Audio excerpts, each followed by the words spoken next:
Toki Pona is a language that only has like 120 words, so how well does this actually work to communicate? Most natural languages have thousands of words, but Toki Pona only has this limited set of like basic concepts, but they can actually take you pretty far, especially when you think about how often context can help you understand someone. So if somebody's holding one thing and you want them to give it to you, you could just say, Opane nitawami, give me that. You don't even need to know the word for the thing, you can just say this and they'll understand. Okay, well let's say if they're holding a laptop and an apple, you have to specify now, right? Well, you don't have to get that specific, you could just say ilo, tool for laptop, and kili, fruit for apple, and they're not gonna get confused. Okay, well now let's say they're holding a laptop and a spoon, those are both ilos, so what do you say now? For laptop, you could just say ilo sona, tool of knowledge, and for spoon, you could just say ilo moku, tool of food. The point is, in a lot of circumstances, you just don't need a word for laptop or spoon or a lot of different words. These basic concept words in Toki Pona are designed to be super simple and abstract, so that way you can use them for a lot of different things. So if you had a word specifically for laptop, you'd only get to use that when you're talking about a laptop, but if you have a word for tool, you can use that all the time. People will often say things like, well, you can't describe quantum physics in Toki Pona, but it's not supposed to be a full-fledged general-purpose language. It's just designed to talk easily and simply about the things around you, taking advantage of context as much as possible. Toki Pona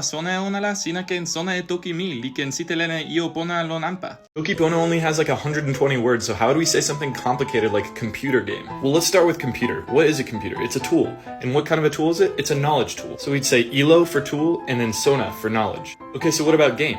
A game is kind of like just a competition, right? But it's just a fun version of that. So a fun competition. For this we say utela, competition, musi, fun. Then to put it all together, we link the compounds with the word P, and it creates the phrase utala musi pi ilo sona. Fun competition with a knowledge tool. Toki Pona only has like 120 words, so how would we say something specific like a musical instrument? Let's start with music. How can we break this down into simpler concepts? Well, music is just sound, right? But it's not just any sounds, it's fun sounds, artistic sound. So we could use the word kalama, music, and then musi, fun. And then when you think about it, an instrument is just a tool for making music. So that's just ilo. Link the phrases together with pi, and then it becomes ilo pikalama musi, tool of fun sounds. And if you want to hear some fun sounds in the language Toki Pona, check me out on Spotify, Nardi. I have lots of songs written completely in Toki Pona, including the song playing right now. Toki Pona is cool in theory because it only has 120 words, but can anybody actually speak like that? Yan pi mute lili li ken Toki Pona ke ken tempo lili.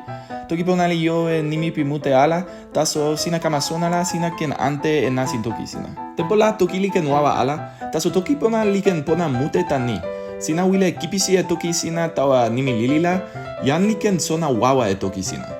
How can I make music in Toki Pona if it only has 120 words? Well, in some ways it makes it easier to write compelling and relatable lyrics. Here's an example. So let's say we're writing a sad song about missing somebody. I could say, she's gone, I'm sad. A cool way to say this in Toki Pona would be ona li tawa la ike li wawa. This kind of says the same thing, but it leaves a little bit more room for interpretation than you can get with English. For instance, the pronoun ona isn't gendered, so it could easily be about a man or a woman, or anybody. So you could translate it he, she, or they go, so badness is strong. Again, a lot of room for interpretation, and this might seem a little too vague, but here's why I like it. When I write music, sometimes I'm just trying to capture an emotion, not write a biography. So if I can capture the essence of that emotion without making it too much about me, I know other people can relate to it more. Toki Pona's minimalist vocabulary is perfect for this. Here's a clip of one of my songs, Toki Ala, if you're interested.